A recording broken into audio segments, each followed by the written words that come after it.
Muito bem, vamos lá. Mais uma lição, Gediel. Lição do número 2. Já. Passa rápido, hein? Daqui a pouco já tá na lição 13. A predileção dos pais por um dos filhos. Você é pai, você pode falar melhor. Vai sugar o sangue do Gediel hoje. Ele é pai de 2 filhos, então dá pra equilibrar. Se fosse um filho só, daí ia ser difícil. Mas se é de 2, né?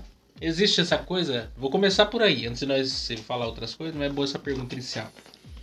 Porque alguém pergunta, existe o filho predileto, sim ou não? Existe, mas não deve existir. Existe um mais próximo do pai, outro menos. Pelo fato de eu ter 2. O Benjamin vai completar 8 anos, o Daniel vai completar 4. Então só pra você ver, eu tava pensando nisso hoje. Quando eu passo no supermercado, eu vou comprar bombons que eles gostam, eu compro 2 caixas. E eu procuro comprar da mesma caixa. Da mesma marca. Exatamente, se é amarela, é amarela, se é vermelho, é vermelho, se é azul, é azul, cada um sabe das marcas que eu tô falando, a gente não vai... Eu compro 2. Aí o que aconteceu? O Benjamin tava querendo uma mochila do Gamecraft, uma coisa assim. É uns joguinhos, parecendo Lego. Aí eu comprei a mochila pra ele, eu fui lá entregar primeiro. Não, eu entreguei depois, que eu vim gravar, eles não estavam lá, eu vim gravar, depois fui lá entregar. Aí o Daniel viu. Só que o Daniel pensou que é pra ele. Eu falei, não, esse aqui é do Benjamin. Aí ele sentiu. Ele sentiu e saiu de perto. Eu falei, não, isso aqui não é pra você, isso aqui é pro Benjamin. O que deve ter pensado?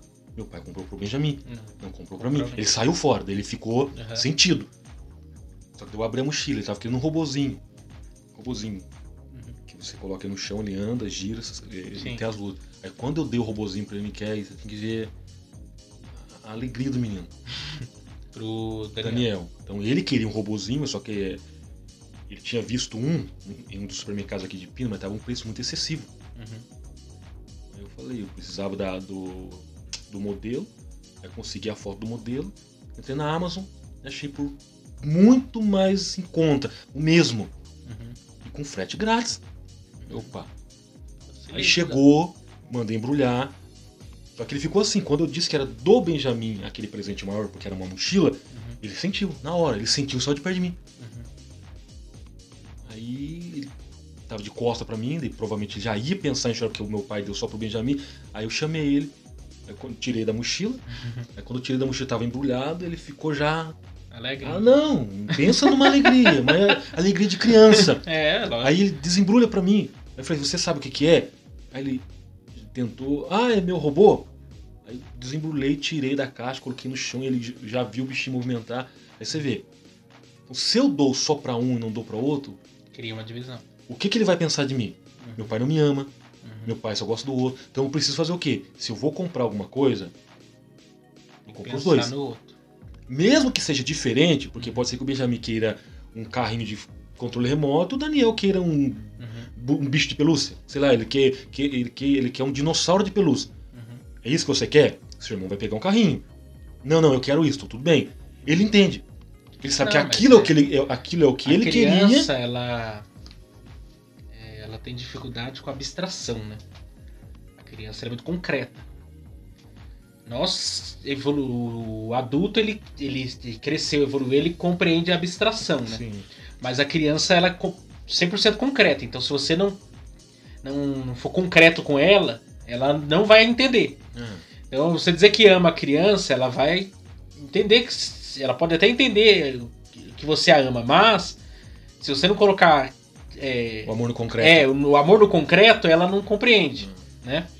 Então ela na hora ela faz uma conta ali na cabeça dela de associar, peraí, meu irmão ganhou, eu não ganhei. Então. Ela já chega a uma conclusão ali. Mas por causa que ela tem que pegar, ela tem que ter o concreto. Eu lembro quando eu era criança, eu sou mais fanático que é o Chaves, né? Até tem ali que eu ganhei de um amigo secreto ali, tá na estante ali, do barrilzinho. Mas quando eu era criança saiu o boneco do Chaves, né? Lembra? Isso faz mais de 15 anos atrás. Na época era novidade, boneco do Chaves. Logo na época que surgiu o desenho, que não tinha o desenho também, né? É igual na época do Fofão. Então, bem na época que surgiu o desenho do Chaves. Apesar que o desenho do Chaves mesmo em si não é tão engraçado, né? O legal é o seriado mesmo. Eu fiquei doente, viciado em Chaves, só tinha Chaves do SBT, a gente só via SBT praticamente. E na época era caro, era R$75. Isso naquela época, que o salário, 15 anos atrás, faz a conta, procura aí quanto que era o salário mínimo de 15 anos atrás, era 300, 400, 500 reais. R$75 é metade de quase do salário mínimo. É muito dinheiro. Mas eu fiquei doente pra ganhar esse bendito do Chaves. Aí ganhei o Chaves. E criança, você sabe, você brinca 5 minutos e depois você acaba a felicidade. Mas até hoje eu tenho, ele tá até guardado no meu guarda-roupa ali. Até de vez em quando o Miguel entra aqui, cadê o Chaves? Tá de castigo. Eu não deixo ninguém botar nem a mão no bendito do Chaves. Eu falei pra Paula que eu vou colocar na nossa cama. Né? Vai ter divórcio. Vai dar problema. Por isso que eu falo, se você sai com os dois, você vai lá no McDonald's, é o lanche para os dois. Não um para dois, mas é o mesmo para os dois. Tem a diferença dos brinquedos. Eu quero esse brinquedo, eu quero esse brinquedo. Diferente. Pronto, mas o lanche é o mesmo. Se eu vou numa loja, você quer qual brinquedo? Eu quero esse, tem certeza? O seu irmão não vai pegar o mesmo, porque ele já escolheu outro. Igual eu levei o Benjamin no aniversário dele em Guaratinguetá. E passamos numa loja e tinha esses bichinhos de pelúcia, mas é pra cachorro. Cachorro mesmo, cachorro. Aí o Benjamin olhou lá, tinha um dinossauro. Ele colocou o nome do dinossauro dele de Dino. Aí ele pegou um verde. E falei, se eu levar só pro Benjamin, apesar de ser aniversário dele, e eu não levar pro Daniel, o Daniel vai perguntar do porquê ou vai querer um. E eu não vou sair de Pindamonhangaba pra ir lá em Guaratinguetá por causa de um. Aí eu falei, Benjamin, então pega um pro seu irmão. Ele pegou de outra cor, mas do mesmo modelo. Então quando os dois estão comigo, tá lá. É o Dino, é o Cascão, é o Cebolinha, é aquele polvo. Sabe aquele polvo? Sei. Você enfia a mão nele, tem uma cara triste, você enfia a mão... Não, aí leva polvo, leva o Dino, leva o Cascão, leva o Cebolinha, leva o Velotrol. Tá certo. Então é essa questão. Então se eu cuido e direciono só a atenção para um, eu tô matando o outro. Mas isso é uma questão de maturidade, só que tem pais que não têm essa maturidade. Mas, gente, vamos lá. Se inscreva aí no canal já sabe aí como que é o procedimento aí. Já viram que a aula vai ser interessante hoje. Não sai daí, você que é pai, hein? Não sai daí. A aula vai ser quente aí hoje pros pais. Se inscreve aí no canal, tem vídeo novo lá no canal Palavra Viva também. Jesus em 24 horas. Manhã, tarde, noite de madrugada. E madrugada. Jesus, né, tem uma vida lá na madrugada, tem um mistério lá, hein? Até é interessante que essa mensagem Jesus em 24 horas, né? Tem uma mensagem do Jonathan Edwards sobre a preciosidade do tempo. Já ouviu? Já leu alguma coisa sobre isso? Não. Então, tem uma mensagem dele sobre isso. E ele fala sobre a doutrina, né, do tempo. Ele usa aquele texto Reminho do Tempo, né, porque os dias são maus. Ele faz uma exposição sobre a questão do tempo. E a gente até em várias lições a gente já teve a oportunidade de falar sobre isso. E as pessoas desperdiçam tempo. Se você perder o tempo é um investimento que não tem retorno, não tem reembolso. Você perder um ano, já era, não tem retorno. Né? Pergunta pra alguém que repetiu um ano aí, repetente da vida. É um ano jogado fora. Ou alguém que estava esperando um ônibus, passou, e assim por diante. Oportunidades, né? Então, lá eu dou uma introduçãozinha com base nessa mensagem do Jonathan Edwards. Então, vamos chamar a vinheta aí. E nós vamos voltar aí para falar sobre esse assunto aqui, a predileção dos pais por um dos filhos.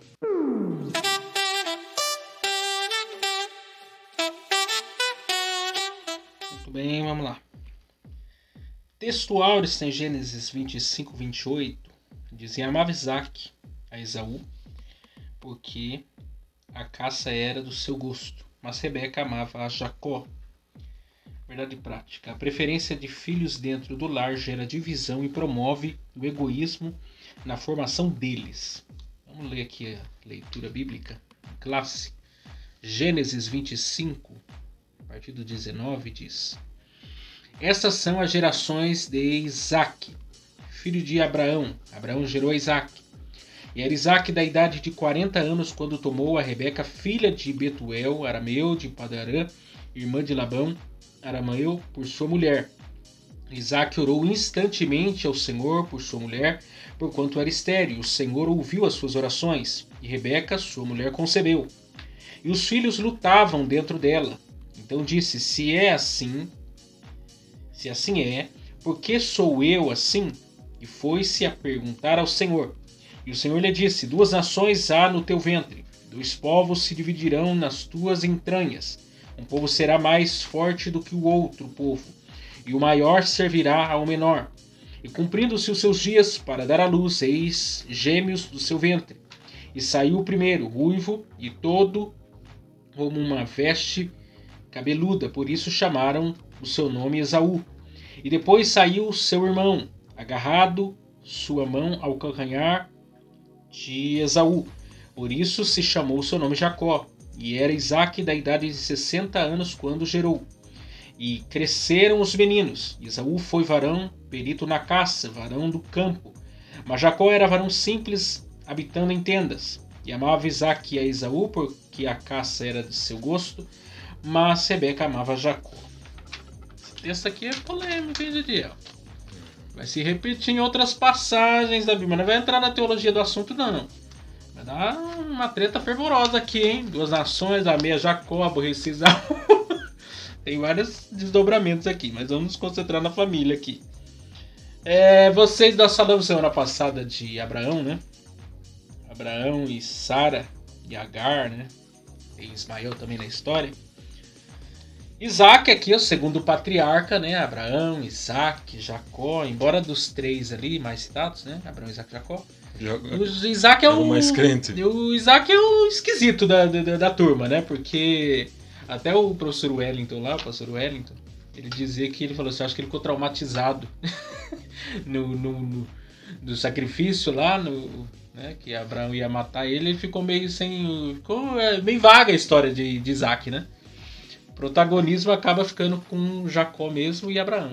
O Isaac mesmo não tem tanto. Eu falo assim no sentido de ser mais crente por não cometer os mesmos deslizes do seu pai. Sim. De ceder à voz da Sara, sua mãe. Pode ver, ele está num contexto de esterilidade igual exatamente, a história se repete. Ele está num contexto de esterilidade igual o pai e a mãe, que no caso Abraão e Sara. Rebeca é estéril. Mas só que exatamente, só que ele poderia fazer o mesmo que o pai fez. Já que eu preciso de um herdeiro, eu dou o meu jeitinho brasileiro.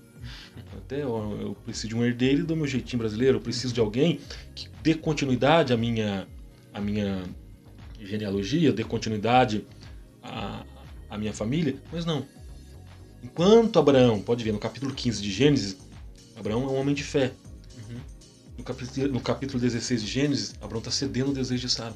Parece que a fé dele entrou em crise, oscilou e despencou. Pronto. Isaac não. A minha mãe era estéril. Não, é interessante que Rebeca... A Rebeca é estéril. Então, mas Rebeca é uma personagem da Bíblia que não tem fala praticamente. Ela só aparece falando. Quer dizer, ela tem fala, mas comparado a Sara, por exemplo, ou até as mulheres de Jacó, Rebeca é bem quieta. Reservada. Bem reservada, né? O próprio Isaac também, eles dois eram ambos bem reservados. Ela fala naquele momento que ela aceita, né, ser esposa de Isaac. Quando tem insatisfação com as mulheres de Esaú. Depois, quando ela faz essa trama com Jacó. Com essa insatisfação. E depois você não tem mais nada dela assim extraordinário assim. E desse momento que ela questiona Deus também, né? Por causa que o ventre dela, aquela confusão dentro do ventre dela ali. E ela questiona Deus o porquê aqui. Daí Deus dá os desígnios para ela do que seria. Mas ela é uma personagem bem reservada. Então, você vê, das matriarcas. Sim, né? Aí você vê, para não viver o mesmo contexto do pai Abraão, o que ele faz? Se o problema é esterilidade, vou orar. Poderia colocar alguém no cenário. Ele tinha servas? Não, a Rebeca tinha servas? Com certeza. Porque se você for olhar pela questão de quando Eliezer volta com Rebeca, Eliezer volta com os seus criados que voltam com os companheiros que foram com ele, vem Rebeca, e Rebeca não vem sozinha. Rebeca não vem sozinha, ela vem com servas. Aí você vê, poderia ter usufruído de uma das servas para que suscitasse um herdeiro, para que mantivesse a genealogia da família? Poderia, mas o que ele fez? Meu pai cedeu o desejo de Sara, nasceu Ismael. Conflito na família. Exemplo, problema. Né? Mau exemplo. Exatamente. O que ele fez? Ele falou, não, eu não vou repetir. Aí alguns defendem aí a tal da maldição hereditária. Você vê que não. Questão de escolha. O meu pai fez, não necessariamente eu vou seguir a mesma linha de decisão. Eu quero um milagre na vida de Rebeca. Se tem que nascer um herdeiro, que venha nascer do relacionamento entre eu e ela. Agora, por quantos anos orando? Porque são 20 anos da vida. Já pensou? Lembrando 20 anos da vida. A diferença de Raquel não, Rebeca para Sara. Sara, ela era estéril e avançada de idade. Sim. No caso aqui, a Rebeca, o Isaac tinha 40 anos quando casou-se com ela. Mas provavelmente ela era bem mais nova. Sim, ela devia ter uma adolescente. Ou vamos colocar 20, metade mas acho que ainda é muito, porque eles casavam muito precocemente mesmo. Então, que ela tenha tido filho com 35 anos, quase 40 anos, por aí. E ele já próximo de 60 anos, né? Que é o que acontece. Mas ele mesmo assim insiste em orar, porque o problema de cara que ele viu foi a esterilidade. Veio o primeiro ano de casamento, e pra eles nada aconteceu. Para eles é normal, num primeiro momento. Na verdade, o casamento do judeu é assistido, é núpcias assistida, né? Tem que ter aquela coisa, o pessoal vai lá na tenda ali, né? Inclusive Jacó foi enganado por causa disso, né? Aí, mamado na cachaça já tava chamando Jesus de Genésio, aí nem reparou que era Leia, né? Aí acordou de manhã, sóbrio, aí viu que não era a Raquel, né? Aí vocês já viram, né, no que deu o negócio. Mas no caso aqui, passaram-se os primeiros meses, primeiro ano ali talvez de casamento, viu que ela era estéril e ele começa a orar, interceder pela vida dela. Mas vamos ir com calma aqui, senão vamos passo a passo aqui, senão é muita informação. Primeiro tópico aí é o plano de Deus para a família e sua presciência. Aí primeiro aí, o plano divino para a família de Isaac e Rebeca. E aqui vai tratar disso que nós estamos falando, da questão da oração. Porque isso aqui é curioso. Que alguém pensa assim, o camarada tem uma promessa. Que é o caso de Abraão. Abraão tinha uma promessa, ser pai de multidões. Aí o cara era avançado, a mulher estéril, ele avançado de idade, ela avançada de idade, e Deus fala assim, você vai ser pai de multidões. Parece que Deus está de tiração com Abraão, né? Porque ele faz uma promessa. Brincando com os meus sentimentos. Ele faz uma promessa que você vai ser pai de multidões. Aí, todos os cenários mostram que você é impossível de ser pai de multidões. É o que eu falei ontem. Inclusive, muda o nome dele de Abraão, grande pai, para Abraão, pai de multidões, e ele não tinha filho nenhum. E de Sarai para Sara. Então. É o que eu falei ontem. Deus toma algumas decisões. Tem falas de Deus dentro de contextos, Miquel, que você olha e parece impossível. A mesma coisa. Você vai navegar nesse rio. Aí você olha, é um vale imenso, mas rio da onde aqui? Como é que eu vou construir meu barco para navegar aqui se aqui não tem rio? Não, mas lembra de... Aí daqui a pouco você Noé. vê brotando água. Deus chega para Noé e fala assim, Noé, constrói uma grande arca. Porque vai vir uma chuva sobre a terra. O que é chuva? Ele não sabia que era chuva. Nunca choveu do jeito que Nunca choveu. tinha chovido. Então... Como que Deus faz uma promessa para um cara de um cenário impossível? Ele tá construindo um negócio gigantesco. Todo mundo tá olhando aquilo ali, 120 anos. Tirando sarro dele. Tirando o sarro da cara dele. Falando de chuva, ninguém sabe o que é chuva, só sabe que é orvalho. É fé. Vamos concordar que é fé. Por isso que eu falo, Deus tem palavras em contexto que na ótica humana não dá. E por que ele fala? Porque ele quer fazer com que a gente entenda que mesmo em situações difíceis pode haver um milagre, porque quem falou, é o que eu falei ontem na escola dominical, quem falou é poderoso, e na fala de quem falou tem uma palavra chamada o que? Verdade. Deus não mente. Ele não pode voltar. Deus não mente. Se Deus está dizendo, Abraão, eu sei que você é avançado em idade, Sara, eu sei que você é estéril, mas pode ver que a Bíblia vai dizer, eu sou o Senhor. Eu estou falando que vai acontecer. Mas daí tem aquela questão, são 25 anos, Abraão não dá, Abraão não tem jeito. Aí Sara olha para Abraão, daí nascer filho. A própria Sara incrédula com o próprio marido. Aí Abraão, ela duvidou de Deus e do marido. Aí Abraão olha para Sara. Talvez ela cresça em Deus, mas ela olhou pro marido dela e falou assim, não dá não. Não vai sair nada daí.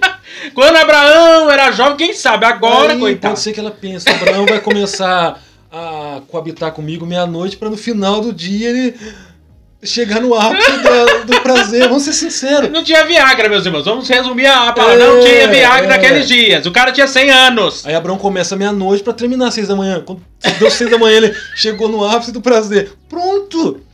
Isso que é o contexto de fé. É você pegar uma situação caótica e Deus lançar uma palavra no contexto. Vou te dar um filho. Abraão Apesar fala, que "De João onde?" Batista tinha mais fé do que Sara, né? Porque até das pedras Deus pode suscitar a filha pra... E aí, então? Agora, pensa bem, como é que fica a mente de um homem?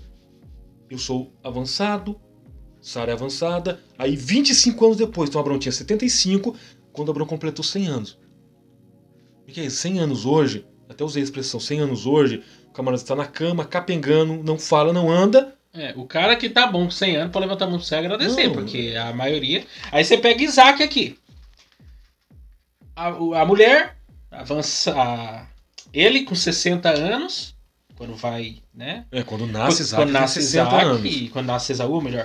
E Jacó. Quando nasce Esaú e Jacó, 60 anos. E 20 anos de oração. Aí é outra questão. Deus... A promessa continua, na verdade, né? Passa de Abraão para Isaac. Vou fazer de vocês uma grande nação. Aí chega na segunda geração de Isaac. A mulher estéril. É por isso, é um ato de fé. É Deus mostrando. Porque o único que teve um monte de filho mesmo foi o Jacó. E Jacó gostava de filho. Jacó arrumou filho, arrumou mulher, fez de tudo. Aquele foi esperto. Agora, esse aqui, segunda geração da promessa, e também tem possibilidade. Sim. E Deus falou assim, vou fazer de vocês uma grande nação. É um contrassenso. Por isso que a fé faz você acreditar numa fala, mesmo quando você está num contexto que aparentemente não há possibilidade de resultado. É o que eu falei outro dia que a gente comentou. Será que nós temos a fé de Abraão? Porque falar de fé, daí é muito falar, eu tenho fé. Tá, mas se Deus mandar sair da tua terra, da sua parentela, e pra terra que te mostrarei, e tudo, mulher estéril, impossibilidade, avançada idade, você tem que continuar tendo fé? Porque aqui é fé.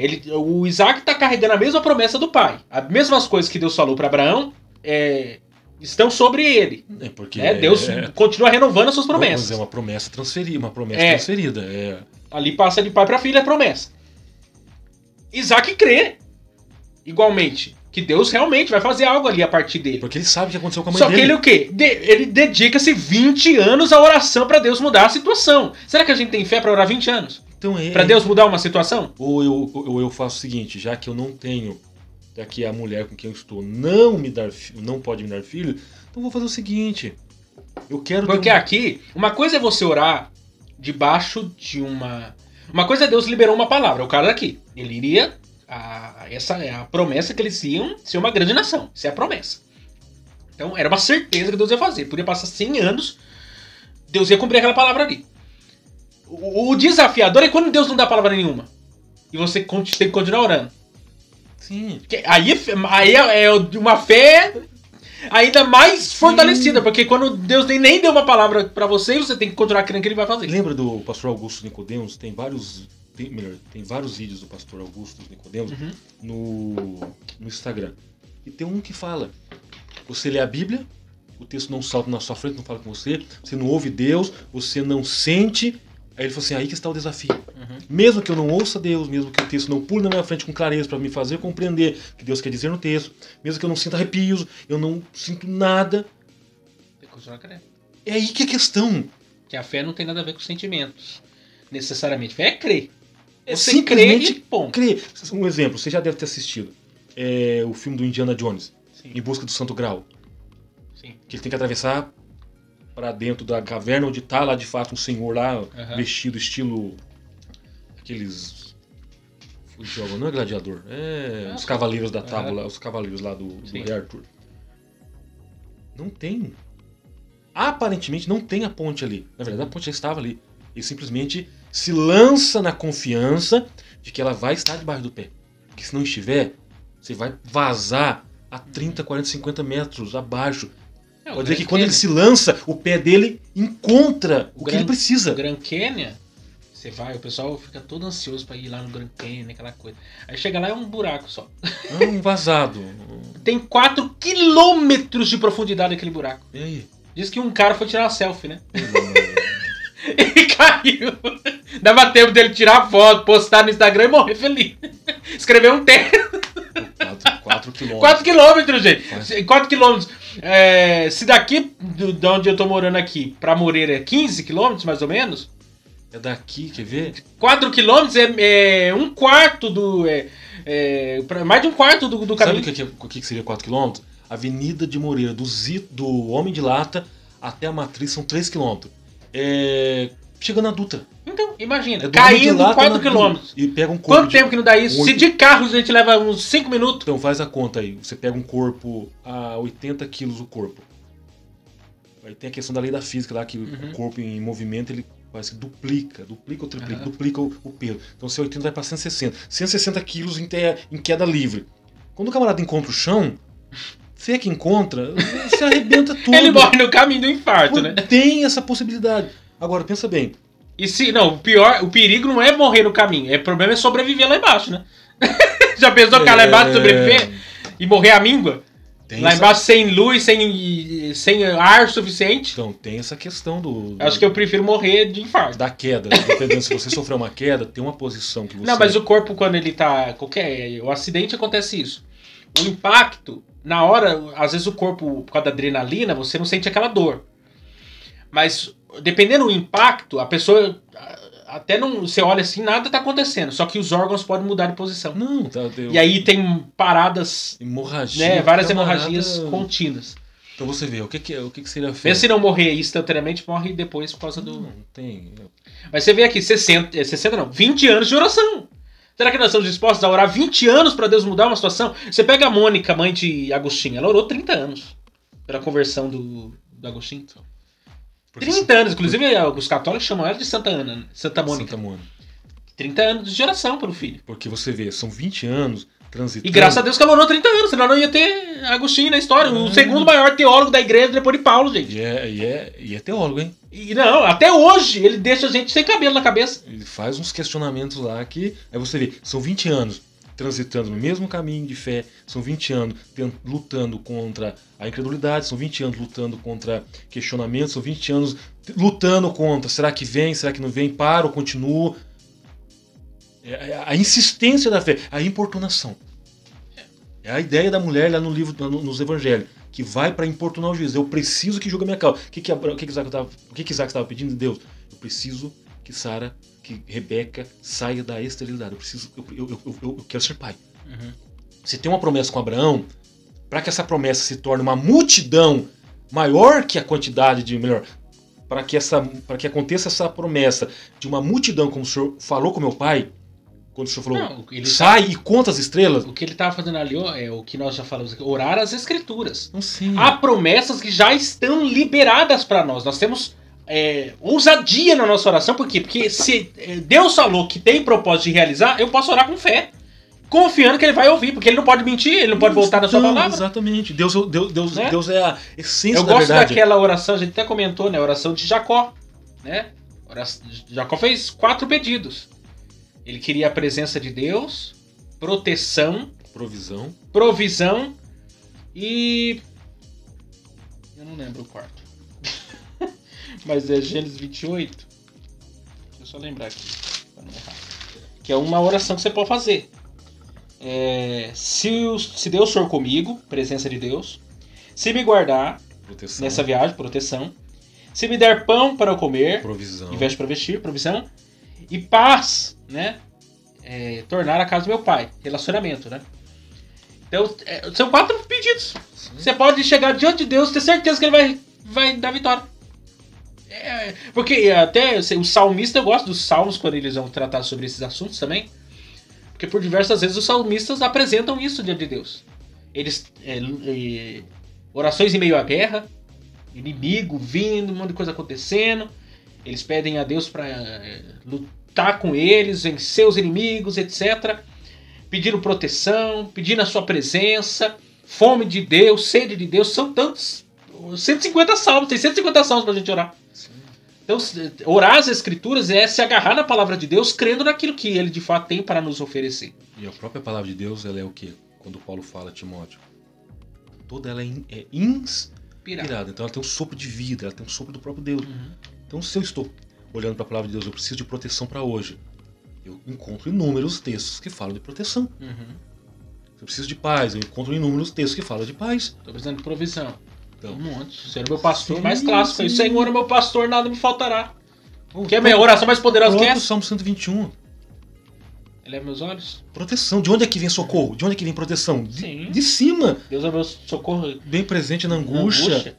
Então você vê... Que não temeremos. Sim, tem o Salmo 3, verso 5. Eu deitei e dormi. Acordei porque Deus me sustentou. Tem alguém que me guardou, que me protegeu, que me sustentou. Então, agora são 20 anos mantendo a mesma oração. Ele não ficou pedindo, Deus, eu preciso de rebanho. O rebanho já tinha provisão. Deus, eu precisando que as cabras deem mais leite, porque eu preciso fazer queijo e vender. As cabras estão dando leite. O foco dele foi o quê? Preciso que Rebeca seja mãe.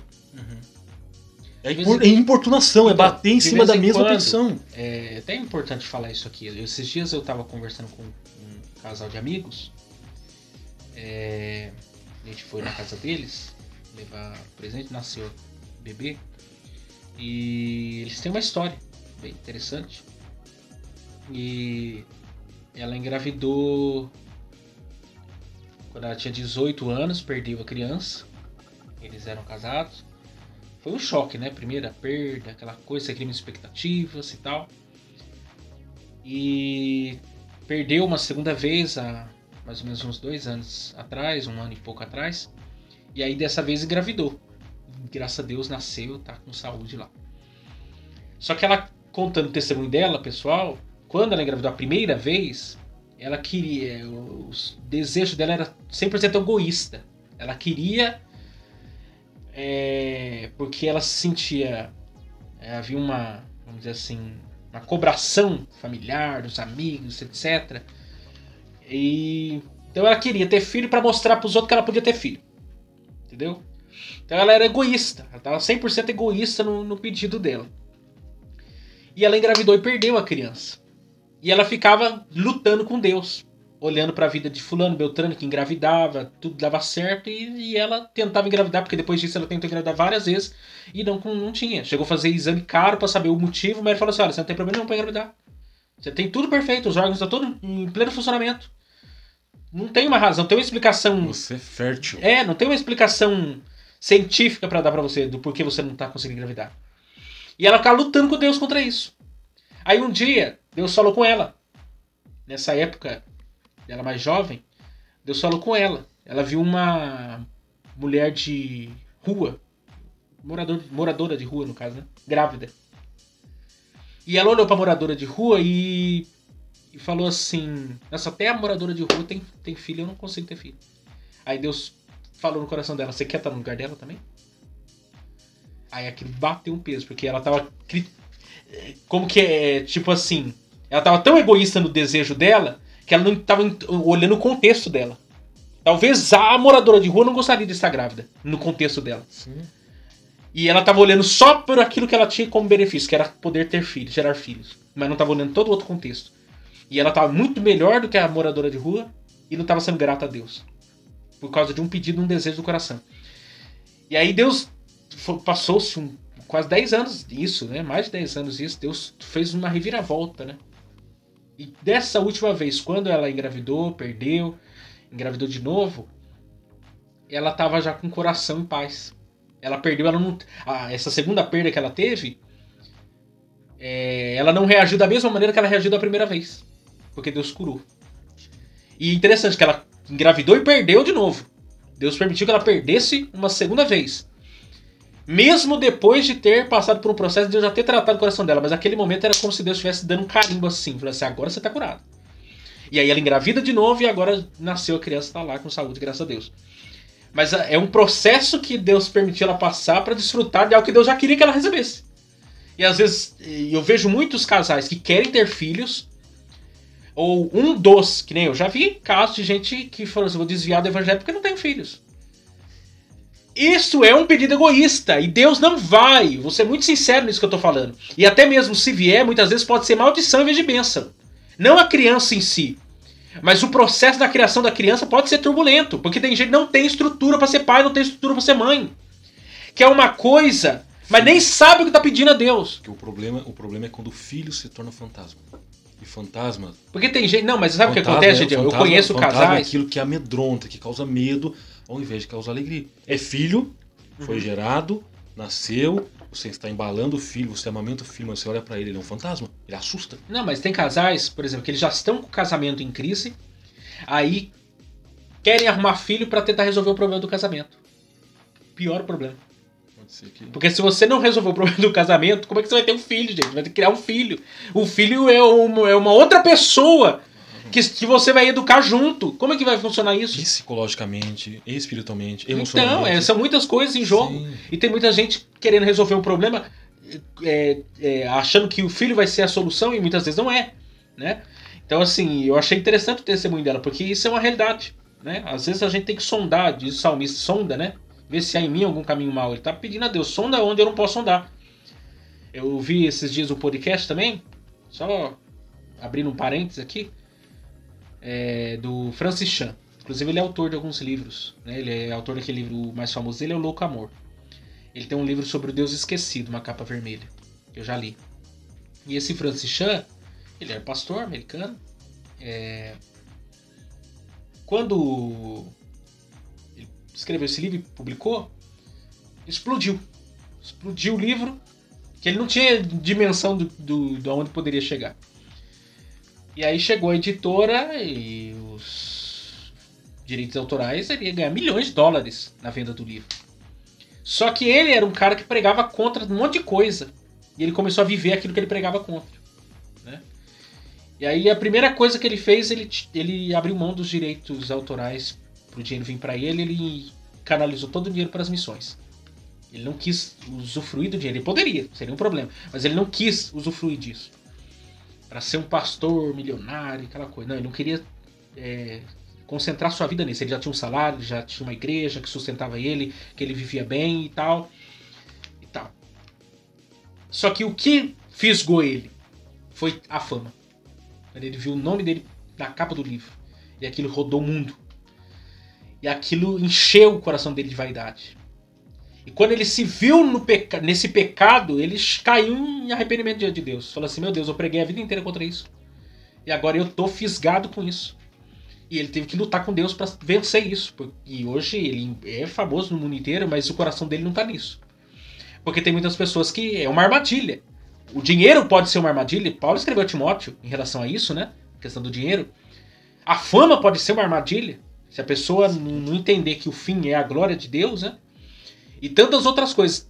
Tudo aquilo que não está centrado na pessoa de Deus torna-se uma vaidade e idolatria do coração do homem, né? O que Paulo fala à igreja de Corinto? Quer comais, quer bebais, ou façais qualquer outra coisa. Que tudo glorifica a Deus. Glorifica a Deus. Então, assim, é curioso isso. Mas aqui entra também. Muitos dos nossos pedidos a Deus se enquadram nisso aqui. Deus, ele sonda o nosso coração. O 2 aí, o propósito presciente de Deus. Aqui nós temos, né, duas nações, né? Deus sabia antecipadamente do futuro de Esaú e Jacó. Ele sabia de antemão o que haveria de acontecer com os filhos gêmeos de Isaac e Rebeca. Isso independia das circunstâncias que envolvessem essa história. Por isso o Senhor atendeu a oração de Isaac e Rebeca, concebeu filhos gêmeos. Entretanto, conforme as crianças se desenvolviam alguns meses depois, os gêmeos já lutavam entre si no ventre da esposa de Isaac. Caso dos gêmeos, Esaú e Jacó, Deus sabia que, criados como agentes livres, eles seriam rivais. Aqui estamos abordando a presença de Deus, um atributo divino que indica o pré-conhecimento de todas as coisas. O que eu quero... Aqui que é um ponto, né, que eu falei no início. Aqui dá um debate teológico profundo, né? Então, porque ele vai falar do determinismo. Sim, porque aqui entra texto de Malaquias, capítulo 1, aqui entra Romanos 9. E tem todo um arcabouço teológico aqui. Então, mas pode... Porque há duas nações, então, mas aí que há dois povos, há continuidade da promessa. Sim. Né? Então eu posso defender. Eu tava pensando. E a escolha deliberada de Deus dentre uns. Porque dos dois. Eu posso defender o determinismo? Ou não posso defender o determinismo? Se Deus usa Faraó, eu endurecerei o coração de Faraó. Ponto final. Deus falou aqui para Moisés: eu faço o olho de quem vê e faço o olho do cego. Eu faço a boca do que fala e faço a boca do mudo. Deus pega Ciro e diz o que? Ciro é meu servo. Ele mesmo disse para Moisés: eu terei misericórdia de quem eu quiser ter misericórdia. E vou me compadecer de quem eu quiser. Ponto final. Agora, determinismo. Porque em se tratando de propósitos, posso defender o determinismo continuado, o que significa Porque... isso? Que todas as pessoas estão dentro de uma determinação de Deus e vão cumprir aquilo. Aí eu tenho que entender. Então Deus liberou o ladrão para ser ladrão? É porque lembra Deus aquilo liberou, que a gente... assim, Deus liberou o bandido para ser bandido? Deus liberou a moça para ser uma prostituta? Lembra Deus liberou alguém para ser aquilo que ele é? Lembra aquele caso que a gente comentou do infralapsarianismo, supralapsarianismo? Aqui se encaixa perfeitamente. O que acontece aqui? Por isso que a misericórdia de Deus ela é revelada, tá ali. A gente só tem que observar. Ela é atuante. Porque você tem... Vamos entender aqui, há duas nações, dois povos aqui. Esaú, Jacó. Edom e Israel. São duas nações, são dois povos, etc. Um vai continuar a promessa, né? Que no caso é Jacó. E Esaú também vai continuar, mas depois haverá uma promessa de juízo, inclusive, para os edomitas, né? Muito duro, inclusive. Só que o que acontece aqui? Desde antes do nascimento de ambos, Deus já tinha escolhido a Jacó. A presciência de Deus. Deus escolheu a Jacó, ponto final.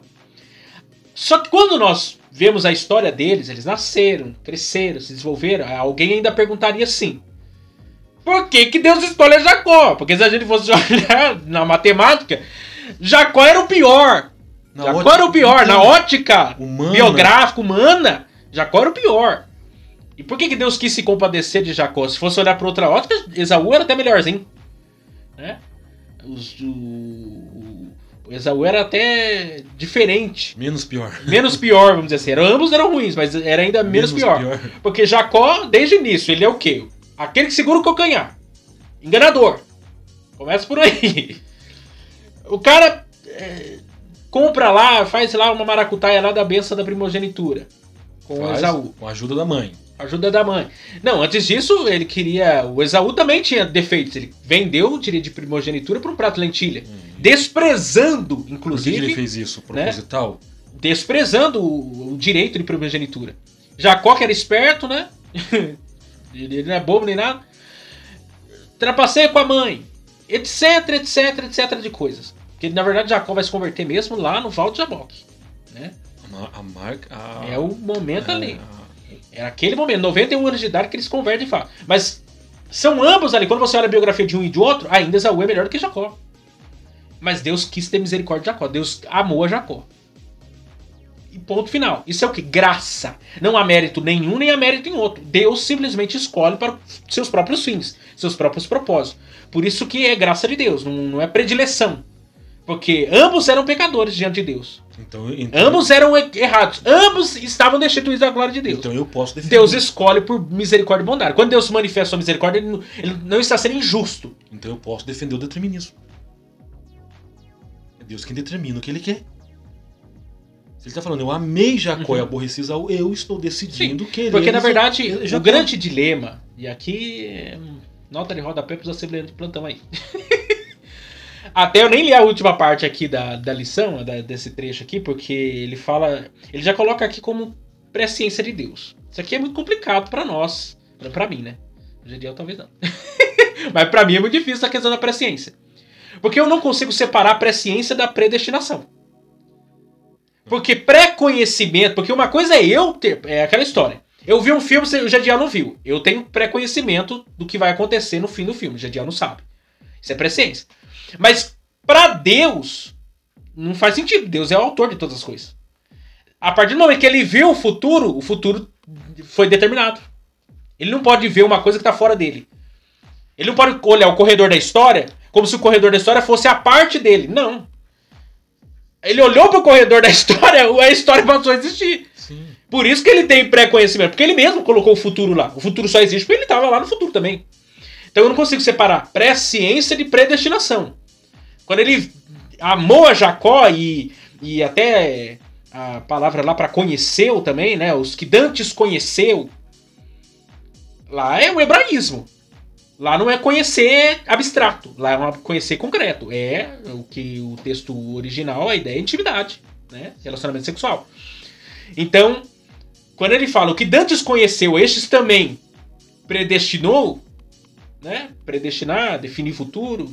Alguém vai falar que é determinismo?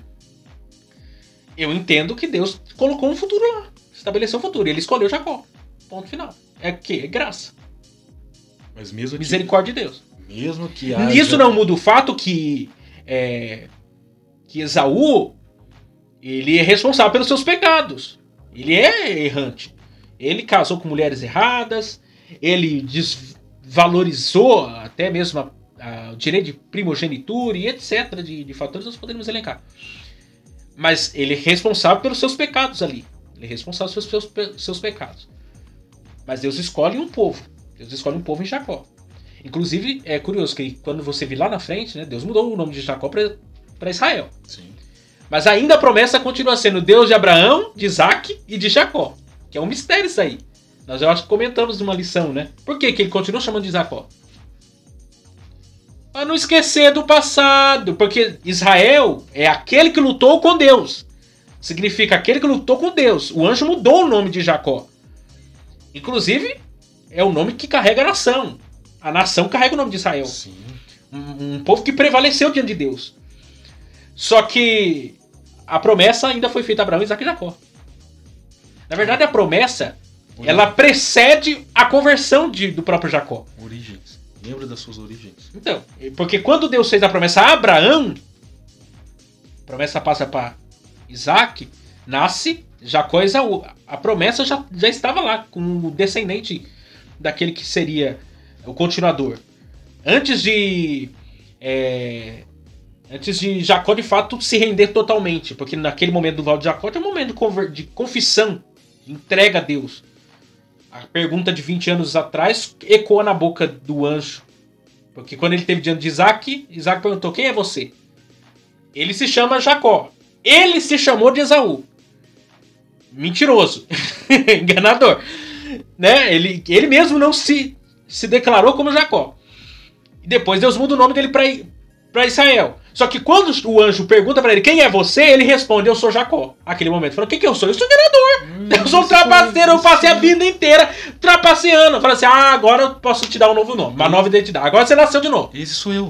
Confissão. Porque não existe conversão sem o que? Arrependimento. Reconhecer que você é pecador. Você não tem como. Sim. Depois que você entendeu que você é pecador, daí Deus muda a sua história. É o caso que aconteceu com ele aqui. Mas é graça de Deus, né? Segundo tópico aí, o conflito familiar. A esterilidade de Rebeca, nós já falamos. Você está tratando esse assunto. O conflito e os filhos lutavam no ventre dela. Né? Nós temos falado também. Vamos para o texto. Favoritismo do casal para os filhos. Aqui que mora o problema. A promessa, ela precede o tempo. Deus escolheu a Jacó lá na eternidade. Ponto final. Revelou isso para o casal. O menor servirá ao maior. Quer dizer, é isso mesmo? O maior servirá ao menor. Esaú isso. servirá a Jacó. Exatamente. Essa é uma palavra que Deus liberou. Os pais não tinham condições de alterar as palavras de Deus. Deus liberou essa palavra. Ponto final. Fim de linha. Mas aí tem uma outra questão. Só que a forma como os pais criam está querendo mudar aquilo que Deus tinha determinado. Mas aí entra numa outra questão. Se Deus predestinou ou determinou ser Jacó e não Esaú, Deus não fez isso por saber o fim da vida de um e o fim da vida do outro? Como assim? Quem vai ser Jacó no decorrer da vida e quem vai ser Esaú no decorrer da vida? Não, mas é aquilo que eu te falei. Não tem... Se não, Deus sim, vê o futuro, ele determina. É por isso que eu tô falando. Aí entra a questão da escolha. A escolha pode alterar todo um trajeto que Deus já determinou? Esaú, Jacó. Esaú é usurpador, enganador, é mentiroso, gosta de uma falcatrua, de uma maracutaia. Gosta de um... Fugiu a palavra agora aqui. Caô. Gosta de dar caô. É um termo que a gente usa aqui. O camarada deu um caô no outro lá.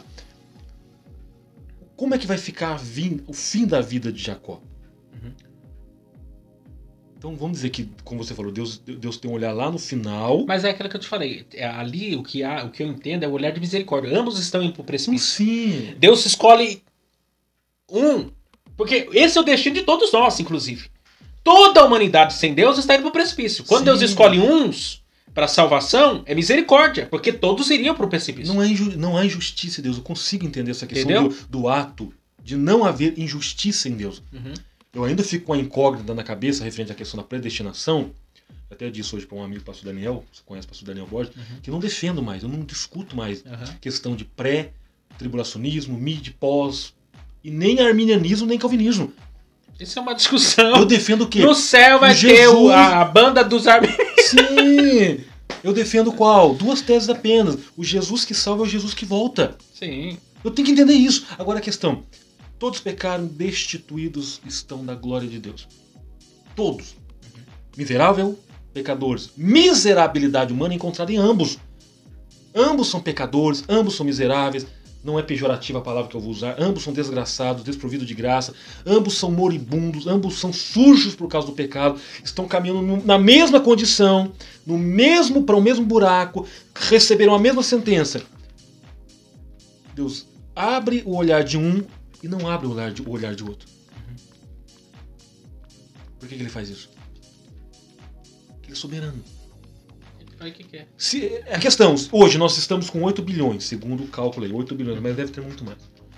Se Deus salvar no meio de 8 bilhões, Deus é justo ou injusto? Ele é justo. Porque não há injustiça em Deus. Deus salvando um, ele está querendo dizer, eu quero Quando Deus salva... concretizar o meu desejo em salvar apenas um e não aquele salvar... negócio, quando Deus ele o restante. salva por sua misericórdia, por sua graça, ele está sendo justo. Quando ele deixa o homem seguir seu curso, porque o pecado entrou no mundo, o homem é responsável pelos pecados, ele é justo, porque ele tem que aplicar a sua justiça contra todo pecado. Ele não pode tolerar o pecado. Sim. Você entende? Porque quando ele salva, escolhe pela misericórdia, ele jogou toda a carga de ira que ele tinha sobre Jesus. Também ele não deixou passar pecado nenhum em branco, em vão. Isso tem que ficar muito claro. Porque alguém pensa que Deus salvou 1 bilhão e 8 bilhões ele não salvou. Então Ele é injusto. 1 bilhão que tá lá, ele teve um espasmo muscular lá e salvou todo. Não, Jesus, Deus se fez carne e morreu. A ira foi aplicada. Né? Isaías, no capítulo 53, fala isso. Ele é o servo sofredor. Verdadeiramente ele tomou sobre si todas as nossas transgressões e iniquidades. Exatamente. Agora, então o que eu tenho que entender, Miquel? Já que nós estamos entrando na questão da predestinação aqui... já que entrou por essa porta, agora chuta o balde. O que eu tenho que entender então? Se eu sinto de Deus, eu sou filho de Deus, que a Bíblia fala que o Espírito Santo comunica com o meu espírito, que eu sou filho de Deus, o que eu tenho que fazer? Grato 3, 4 vezes, 5 vezes, 1 milhão de vezes, porque não foi eu quem decidi ser salvo. Foi ele quem falou, eu quero salvar você e ponto final, eu não vou salvar. Mas é injustiça. É o amor que constrange. Cordas de amor eu te envolvi. Eu fico com essa incógnita porque eu sou tão pecador quanto o fulano. Jacó e Esaú eram tão pecadores. Sim, ambos eram no mesmo patamar de pecados. Um é enganador. Porque na verdade, quantos pecados nos tira do céu? Um pecado nos tira do céu. O pecado em si. O pecado tira o homem do céu. O pecado em si. Você tá entendendo? Alguém pensa, se o cara cometer menos pecado, ele tem mais chance de ir pro céu. O outro, não! Deus não tolera pecado nenhum, ele é santo. É por isso que ele mandou Jesus morrer lá, porque não tinha jeito de aceitar ninguém, não. Não tem como. Como que ele vai me aceitar de qualquer jeito? Como que um podre vai chegar na frente de um homem que é santo? Perfeito, imaculado. Sem sujeira. Diz que o profeta Abacuque diz que ele não pode ver o mal. De tão puro que ele é. A pureza dele excede a minha compreensão. Você tá entendendo como que é complicado? Agora deixa eu sabe o que é mais entrar por... Já que nós entrou, vamos lá para Romanos 9. Aí o Miquel vai ler, sabe o que é mais interessante nisso, Miquel? É um Deus que transcende, um Deus que é autossuficiente, não precisa de ninguém para ser Deus, incriado, sempre é. Autoexistente. Daqui a pouco resolve num ato de amor fazer o quê? Vou me encarnar. É a maior demonstração de amor. Com qual propósito? Resgatar homens para Deus. É como se fosse assim, olha, Deus é tão puro. É o hino de Filipenses capítulo 2. Você é tão sujo, tão miserável, tão podre, chiqueiro. Você é o morador do chiqueiro. O amor que está aqui vai te alcançar para te pegar e te lavar para entregar puro para Deus. O que eu faço com isso? Eu somente olho para a graça e vejo que a graça é inaudita. Ela é bendita e perfeita. Parte de quem sabe fazer. Então, vamos para Romanos 9. Porque Romanos 9, 10, 11, né? Romanos é Romano. Romanos é estreito lá o negócio. Tem uma série lá no Palavra Viva. Martim Lutero fala que se existisse só o livro de Romanos seria suficiente para salvar. Paulo nos primeiros 5 versos, porque alguém pensa que Paulo, quando vai falar desse assunto, ele tá em paz com o assunto. O próprio Paulo tá relutante com o assunto. Porque ele diz, se eu pudesse, ele faz a oração de Moisés lá atrás, né? Se eu pudesse, eu abriria a mão da minha própria salvação para salvar os meus irmãos judeus. Olha só a oração dele. Ele vivia, de fato, uma oração intercessória com Cristo. Para poder falar exatamente. O próprio Cristo se entregou, então eu me entregaria. Moisés disse, risca o meu nome do teu livro aí, se for o caso. Já que o senhor quer fazer, o senhor quer fazer. Já que o senhor quer fazer alguma coisa, então começa tirando o nome do teu livro aí. Mas não faz nada contra esse povo aqui não. Olha só que ousadia. Aí o que Deus fala? Tá bom, tá bom. É muito ousadia, vamos concordar comigo. Paulo diz a mesma coisa em Romanos 9, 10 aqui. Mas vamos lá. Em Cristo, eu digo a verdade, não minto. Dando-me testemunho a minha consciência no Espírito Santo. Tá usando um argumento forte aqui. O que eu tô falando, o Espírito Santo é minha testemunha. Que sonda o meu coração. Tenho grande tristeza e contínua dor no meu coração. Porque eu mesmo poderia desejar ser separado de Cristo, por amor de meus irmãos, que são meus parentes segundo a carne, que são israelitas, dos quais é a adoção de filhos. Ele está mostrando todos os privilégios de ser um judeu. A adoção de filhos, é a glória, os concertos, a lei, o culto, as promessas, dos quais são os pais, e dos quais é Cristo, segundo a carne, o qual é sobre todos, Deus bendito eternamente, amém. Começa arrasando a boca do balão, né? Que ele vai lá na medula. Paulo, eu fico besta de ler Paulo. Aí ele vai, entrando no assunto. Verso 6.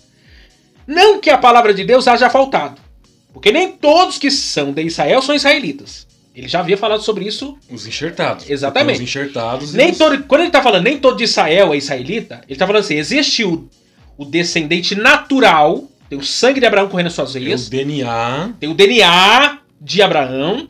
E esse é israelita, é Israel. Mas nem todos são israelitas. Quando ele está falando de israelitas, ele está falando do Israel segundo a fé de Abraão. Que são os gentios. Que acreditam também. Que creem, que têm a fé de Abraão. A mesma fé de Abraão. E esse é o verdadeiro Israel. O Israel que crê em Jesus. Porque existe o Israel do Antigo Testamento que creu no Messias que viria e foi salvo. E existe nós que cremos no Messias que veio e fomos salvos. A salvação é pela graça mediante a fé. Sim. Não porque eu nasci judeu, tenho sangue de Abraão, não tem nada a ver isso. Isso é salvação pelas obras. Isso é mérito pessoal. A salvação verdadeira é pela graça mediante a fé. Até o judeu, se ele não encontrar com Cristo... Não. Aí ele continua. Nem por serem descendentes de Abraão são todos filhos. Mas em Isaac será chamada a tua descendência. Isto é, não são os filhos da carne que são filhos de Deus, mas os filhos da promessa, que são contados como descendência. Lembrando que Isaac é o filho da promessa. Até em Gálatas capítulo 4, se eu não me engano, né? Ou 3, ele faz um paralelo entre Esaú, Ismael e Isaac. Ismael é o filho natural, é o filho da carne. Sim. Salvação pelas obras. Isaac é o filho da promessa, é o filho pela fé. Então ele está usando paralelos aqui para comparar o negócio. Verso 9. Porque a palavra da promessa é esta. Por este tempo virei, e Sara terá um filho. E não somente essa, mas também Rebeca, quando concebeu de Isaac, nosso pai. Porque não tendo eles ainda nascido, está falando de Esaú e Jacó, nem tendo feito bem ou mal, para que o propósito de Deus, segundo a eleição, ficasse firme, não por causa das obras, mas por aquele que chama. Porque aqui é um exemplo poderoso de salvação. Antes de qualquer um nascer, Deus fala assim, você é meu. Sim, acabou. Pra ninguém dizer assim, não, Esaú foi mais santo, o outro foi mais pecador, esse aqui merece salvo, esse aqui não. É graça de Deus. Antes de nascer, Deus já tinha escolhido. Acabou. Ponto final. É o texto de Efésios, capítulo 1. Então, mas aí que entra a questão. Mesmo antes de nascer, mesmo antes de ter obras, mesmo antes de ter atitudes, mesmo antes de fazer qualquer coisa, ambos são pecadores. Estão a estrutura do pecado está dentro, a estrutura adâmica está dentro do bebê. Pode ver, o bebê que está nascendo agora... Nós falamos outro dia sobre isso. Então, a criança peca. Só que o pecado da criança é amoral. Ela ainda não tem consciência do que é moral. Do que é moral e do que é o pecado. Mas a criança peca. Ela é pecaminosa, ela foi concebida de pecado. Das consequências do ato dela. Mas se eu olhar para a questão pecado em si, os dois bebês no ventre de Rebeca, ambos estão no mesmo patamar de pecado, porque são pecadores, porque carregam a estrutura adâmica do pecado em si. Aí o que Paulo está dizendo? Que antes deles fazerem qualquer coisa, qualquer bem, independente se seja mal ou ruim, bom ou ruim, bom ou qualquer ação que eles tivessem feito, Deus está dizendo, eu quero escolher Jacó. Agora, por isso que eu estou falando para você, pode haver uma incógnita na cabeça de quem lê isso, porque se ambos estão no mesmo patamar de pecado, o que leva a escolher Jacó e não escolher Esaú? Então, o que leva a escolher Esaú e não Jacó? Por isso que é graça. Soberania. Deus por ser porque soberano. Alguém pensa assim, não, Deus escolheu. Onde destrói o mérito é isso. É aqui que o mérito da salvação é jogado por terra. Sim. Porque alguém pensa, não, porque vamos supor, se Deus escolhesse no tempo, não na eternidade, ele escolhesse no tempo. Primeiro nasceu Esaú e Jacó, aí ele escolhe, depois que nasceu. Aí alguém ia pensar assim, então houve meritocracia em um e no outro. Você tá entendendo? Mesmo assim não. Mesmo assim não haveria, mas alguém iria dizer que é. Porque no ato soberano... Aí Deus Paulo joga dizer, lá na eternidade, antes de pensar em existir, o que é a existência? Deus já tinha escolhido. Mesmo que houvesse isso, vamos dizer, já que são gêmeos, já que são dois, vamos esperar completarem 12 anos, que já é a idade do entendimento de moral, de ética, de certo e errado, completo, está numa fase completa de entendimento do que é e do que não é.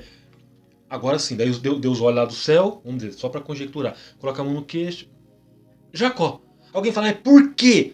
Aí Deus vai dizer, sendo eu Deus, soberano, eu determino o que eu quero. Acabou.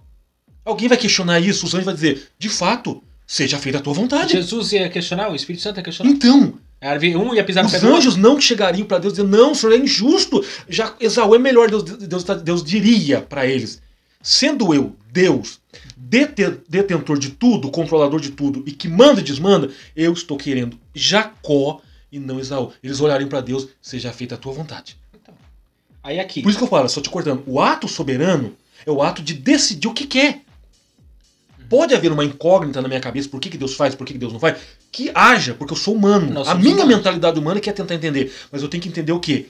Na decisão de um soberano, prevalece a vontade dele, porque enquanto eu estou olhando na ponta do quadro, Deus enxergou a totalidade. Sim, a questão do todas as coisas cooperam para o bem, o professor Alain, né? Ele falava assim, o Alain.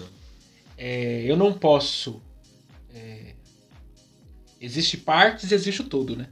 Totalidade as partículas. Existe, uma coisa é a parte, outra coisa é o todo. As partículas são eu não posso determinar o todo pelas partes.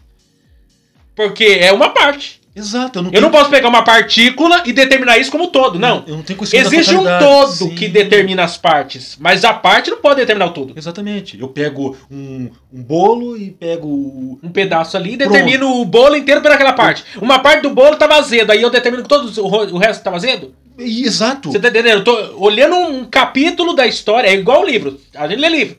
Aí você pega um livro de ficção lá. Aí você abre num capítulo qualquer lá e lê. O cara morreu. Não presta. Não presta mais o livro. Acabou. Peraí, você leu só um capítulo do livro, você não leu inteiro, você não tem. Você não sabe da história inteira. Sim. Eu não posso pegar a parte e determinar como todo. É a mesma coisa, aí você continua lendo. Só um versículo. Olha o que Deus diz através de Isaías. Os meus pensamentos não são os vossos pensamentos, nem os meus caminhos são os vossos caminhos. Como é que eu vou compreender, Miqueias, uma mentalidade mas como que Deus limitada? termina Romanos, esses 3 capítulos que compõem uma coisa só? Ó, com profundidade da riqueza. Ó, das profundidades de Deus. Ó, com profundidade da riqueza, da sabedoria.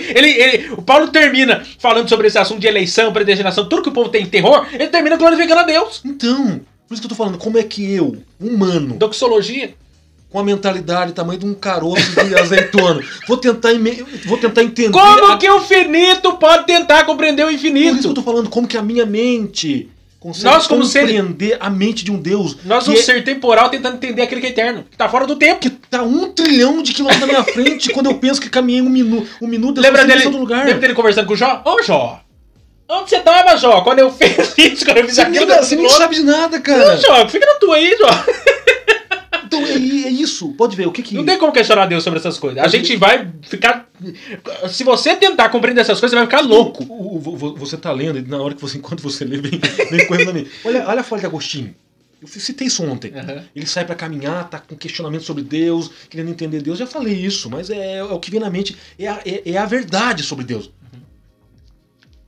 Eu faço um buraco na areia, pego o meu balde, vou lá no oceano, pego toda a água do oceano, coloco dentro do buraco, um buraco, tamanho de um balde. Uhum. Agostinho fala, isso é impossível. Aí ele fala, exatamente. É mais fácil, com esse balde, pegar toda a água do oceano e colocar aqui, do que você tentar entender os mistérios de Deus.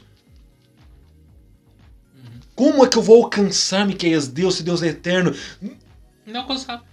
É a mesma coisa, se a gente fosse olhar pela lógica humana, a mesma coisa, nada contra quem gosta de veículos. É curioso porque tem um livro do Nietzsche, Friedrich. Eu acho que é... Do Friedrich? Você fala do Friedrich?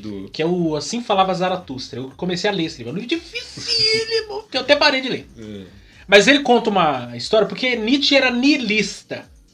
Ele não cria nem numa coisa nem outra. Ele era filho de presbiteriano, se não me engano. Tem um livro dele, Porque Eu Sou Tão Sábio, é um livreto assim, é interessante. Mas a fala dá dele, pra entender porque ele sofreu tanto. Conhecida dele, mate Deus e fique livre dele. Deus está morto, né? Só que ele fala um negócio lá, no niilismo, e aí você olha pra escritura e você vê, o cara é de uma arrogância, é de uma petulância inacreditável. Eu acho que Deus deu risada na cara dele quando ele escreveu aqui. Coitado, Deus falou, cara, você não sabe porque nada. Ele conta lá uma anedota, né? Que a pessoa tinha uma crença. Né? A pessoa tinha uma crença lá. E por causa da crença que ela tinha, ela se via limitada, né? Pra fazer certas coisas e tal. A crença limitava, na ótica do profeta lá, né? A pessoa. E aí o profeta desconstruía todo o pensamento. Porque ele pensava, se eu atravessar tal lugar ou tal espaço, no final vai acontecer isso ou aquilo. Né? Das decisões, etc. E tal. Como se fosse um determinismo. Exatamente. Só que daí veio o profeta e falou assim, não, mas não existe outro lado. Você tá entendendo? Porque o niilismo é isso. Ele desconstrói aquilo que você acredita. É como alguém dizer assim, seja cristão, porque o cristianismo prega, se você não se converte a Cristo, se você não entrega a vida, se vive a vida correta, etc., no final vai ter um inferno. Aí vem o profeta e diz assim, mas não tem inferno. Não tem um outro lado. Como é que ele pode falar? Não tem Deus, não tem julgamento, não tem nada. Ele desconstrói aquilo que foi. Ele pega as pontes e joga no chão. Mas esse que é o problema. Só que isso é de uma arrogância. Por quê? Porque eu como uma... isso é pegar uma parte de uma crença também, porque isso é uma crença, tudo é uma crença, né? Sim. Ele acredita nisso e entende que isso determina algum tipo de futuro. Só que isso é de uma arrogância muito grande. Pensar que eu tenho capacidade como ser finito de compreender os mistérios de um Deus eterno, de um mundo que está fora da minha capacidade de compreensão. Sim. Que quando eu cheguei aqui, o planeta Terra já existia, que o Sol já existia, que os animais, a grama, os planetas, e eu tô querendo argumentar, falar alguma coisa daquilo que já existia, que só quem pode falar sobre isso é o autor de todas as coisas. Do que o ser humano se queixa? Que isso? Das suas próprias ignorâncias. Só concluir isso aqui agora. Corre lá. Senão não acaba isso aqui. Já até mudou do assunto da família, já entrou na teologia. Já entrou na questão da... Mas vale a pena. Aqui só tem gente crente. Fica até o final aí. Porque não temos, vou repetir o versículo. Porque não tendo eles ainda nascido, nem tendo feito bem ou mal, para que o propósito de Deus, segundo a eleição, ficasse firme, não por causa das obras, mas por aquele que chama. E foi-lhe dito a ela, o maior servirá ao menor. Como está escrito, amei a Jacó, texto de Malaquias, e aborreci Esaú. Que diremos, pois? As perguntas de Paulo são maravilhosas, porque ele lança o argumento, sabe que alguém vai perguntar, alguém vai ter um aluno lá, xereta, vai colocar o dedo pra cima assim, querendo perguntar, porque não concordou. Aí ele diz, que diremos, pois? Que há injustiça em Deus, né, da parte de Deus? De maneira nenhuma. Paulo tá dizendo isso aqui, gente. Pois diz a Moisés, compadecer-me-ei de quem me compadecer, terei misericórdia de quem eu tiver misericórdia. Assim, pois, isto não depende do que quer, nem do que corre, mas de Deus que se compadece.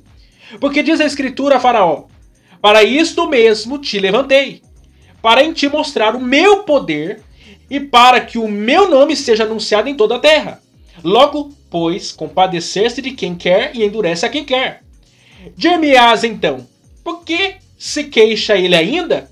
Porquanto quem resiste à sua vontade? Mas, ó homem, quem és tu que a Deus replicas? Porventura a coisa formada dirá ao que a formou? Por que me fizeste assim? Ou não tem o oleiro poder sobre o barro, para da mesma massa fazer um vaso para honra e outro para desonra? E que direis se Deus, querendo mostrar a sua ira e dar a conhecer seu poder, suportou com muita paciência os vasos da ira, preparados para a perdição, para que também desse a conhecer a riqueza da sua glória, nos vasos de misericórdia, que para a glória já dantes preparou, os quais somos nós, a quem também chamou, não só dentre os judeus, mas também dentre os gentios. Como também diz em Oséias, chamarei meu povo ao que não era meu povo, e amada a quem não era amada. E sucederá que no lugar em que lhes foi dito, vós não sereis meu povo, aí serão chamados filhos do Deus vivo. Também Isaías clamava acerca de Israel, ainda que o número dos filhos de Israel seja como a areia do mar, o remanescente é que será salvo. Porque o Senhor executará a sua palavra sobre a terra, completando-a e abreviando-a. E como antes disse Isaías, se o Senhor dos Exércitos nos não deixara descendência, teríamos sido feitos como Sodoma e seríamos semelhantes a Gomorra. Que diremos, pois, que os gentios que não buscavam a justiça alcançaram a justiça? Sim, mas a justiça pela fé. Mas Israel que buscava a justiça da lei não chegou à lei da justiça. Por quê? Porque não foi pela fé, mas como pelas obras da lei. Tropeçaram na pedra de tropeço. Como está escrito, eis que põe em Sião uma pedra de tropeço, uma rocha de escândalo, e todo aquele que crer nela não será confundido. Quer dizer, ele tá argumentando várias coisas aqui, mas a tese central é o seguinte, tem um povo de Israel, descendência, tem sangue de Abraão, ele pensa assim, se eu fizer por onde, eu vou alcançar a justiça. Não. Aí vem Paulo e fala assim, não, o verdadeiro filho de Abraão é o que tem a fé de Abraão. Porque lá em Gênesis 15, verso 6, diz que Abraão creu e isso lhe foi imputado como justiça. Efésios 2:8. Ainda, ele faz várias citações do Antigo Testamento. Aquele que não era minha amada, agora vai ser minha amada. Aquele que não era para ser filho, agora vai ser filho. E o que Paulo fala aos Efésios? Isso é graça de Deus. Capítulo 2, versículo 8. Pela graça, sois salvos. mediante a fé. Fé. Não tem como. obra, não tem Não há nada meritocracia. A grande questão de Esaú e Jacó é o quê? A questão da meritocracia. Mas aqui, né, vamos agora pular aqui a questão do favoritismo, né? Que nós falamos no início lá, né? A maneira errada de educar o filho é que é o grande problema aqui. Você vai comprar um brinquedo, aí compra para um, não compra para outro. Faz festa de aniversário para um, não faz para outro. Você vai criar uma divisão na sua casa. Vai criar uma contenda lá na sua casa. E isso pode ser evitado. Terceiro tópico é o problema da predileção por filhos na família. Então, veja bem. É aquilo que eu perguntei pro Jadiel no começo. Existem filhos prediletos? Existe, mas não deve. Você tá entendendo? Existem filhos prediletos? Existe um filhinho mais queridinho do que o outro? Né? Porque é um negócio complicado isso aqui, gente. Sobretudo para pais. Eu não sou pai. Eu sou filho. E eu tenho irmãos. E com a minha experiência como irmão, a gente sabe que tem uns pega pra capar. Porque geralmente as brigas de família é o seguinte: você fez, fulano de tal fez isso. Não é assim? Quando eu era adolescente, então, a coisa ficava mais estreita. Fulano de tal saiu, por que eu não posso sair? E fez isso, por que coisa? Aí disciplina um, não disciplina o outro. Começa a dar um monte de problema. Porque a questão da predileção não é só questão de fez festa para um, não fez pro outro. Não, até mesmo na hora de disciplinar. Às vezes disciplina um, não disciplina o outro. Às vezes deixa um fazer uma coisa, depois o outro quer proibir. É uma forma meio confusa às vezes de entender. E isso tá na administração do quê? Dos pais. Os pais têm que ter noção do que tá fazendo. Os pais precisam ter noção. No caso aqui, Isaac era filho predileto do pai, né? Esaú era filho predileto de Isaac. E Jacó, predileto da mãe. Prediletinho da mãe, filhinho da mamãe. E aí, tratamento diferente para ambos. É criar um ring box delicado. Olha o problema. Fica irmão contra irmão, porque um é mais paparicado do que o outro. A mãe ama mais um. Pai contra a mãe também. Aí, exatamente, mulher contra marido. É aquela história. Porque quando o filho percebe que, por exemplo, a mãe se dobra mais para os seus desejos do que o pai, ele não vai pedir pro pai, ele vai pedir pra mãe. Se vê que é o pai que se dobra mais os seus desejos, ele não pede pra mãe, ele pede pro pai. Então, mas olha o conflito. Fica irmão contra irmão, por causa da predileção. Uhum. Aí fica pai contra esposa, pai contra mãe. Aí fica filho contra pai e filho contra mãe. É o X. Será que isso... Porque lembra do texto lá de... A parábola que Jesus fala? Do filho mais velho? Filho mais novo? Será que Jesus não estava pensando nas famílias, nos patriarcas? Porque você tem isso em Jacó. Isso se repete na história de Jacó. Essa questão de prediletismo não para aqui. Ele se reproduz na família de Jacó também. José, porque vamos ser sinceros, há prediletismo. Jacó repetiu o pecado do pai. Ele repetiu a mesma coisa, ele criou uma divisão, a ponto dos irmãos quererem matar José. Enojavam ele. Enojavam o cara. Porque é fato, eu entendo. Quando eu estudo a questão de Jacó com Leia, Jacó com Raquel, é compreensível que Labão enganou Jacó. Ele não queria casar com Leia, ele não amava Leia, ele não tinha nada a ver com Leia. Ele foi enganado ali. E aí, tanto a Leia caiu de paraquedas naquela situação como Jacó. E aí, tipo, é complicado. Você casar com uma pessoa que você não ama. E aí? Porque desde o primeiro momento, os olhos dele brilhou pra quem? Raquel, ele trabalhou 14 anos, gente. O cara pode trabalhar 14 anos pra casar com uma mulher que ele ama bastante. É que ele ama muito essa mulher, gente. Aí, Trabalhou 14 anos pra bendita da Raquel, chegou na lua de mel, o Labão engana o cara. Coitado. É uma decepção, vamos falar a verdade. Se disponibilizou tanto pra chegar no momento... Trabalhou sol a sol pra chegar lá e ser enganado. Aí o que acontece? Ele não tinha culpa, Jacó não tinha culpa, nem Leia tinha culpa. Só que aquele era o contexto, não tinha como mais mudar. Deus se compadece de Leia, dá a ela filhos. Porque Deus também não aceita ninguém ser rejeitado. Porque daí o problema estava ali. Aquela era a circunstância. Só que Jacó também não buscou por onde, né? Ele poderia ter pensado, Senhor, eu não escolhi essa mulher, mas me ensina mais essa mulher aqui, Senhor. Pelo amor de Deus. Me ajuda aqui, Senhor. Me ajuda, pai, porque senão não vai dar certo isso aqui. Não, ele não orou, nem orou a Deus. Mas arrumou um filho dela. Ela era estrábica, mas ele também não perdeu tempo também, não. Exatamente. Arrumou 7 filhos dela. Mas o que acontece? Por ele não amar a Leia, ele acabou também não amando os filhos de Leia. Da maneira. De modo que quando veio o filho primogênito, né, de Raquel que era... Dois. Então, mas o filho primogênito para ele não era Rubem. O filho primogênito para ele foi José, porque foi o primeiro foi o filho da mulher que ele amava. Por isso que eu tô falando, Raquel teve 2, teve Jacó. E ainda para piorar, José e Benjamim. E ainda para piorar, no segundo filho, Benjamim, ela morre. A mulher amada morre. Você pensou, o cara trabalha 14 anos, é enganado, casa com a irmã mais velha. Ele passa 11 anos, porque é um filho por ano. 11 anos, porque ele ficou 20 anos na casa de Labão. Lembra-se disso. Ele teve 13 filhos. Ele fica 11 anos, o José era o 11º filho. 11 anos pra ter José. Aí vem Benjamim, 12º filho. Aí a mãe morre. Que o nome seria Benoni. Ó, faz a conta, 14 anos trabalhado.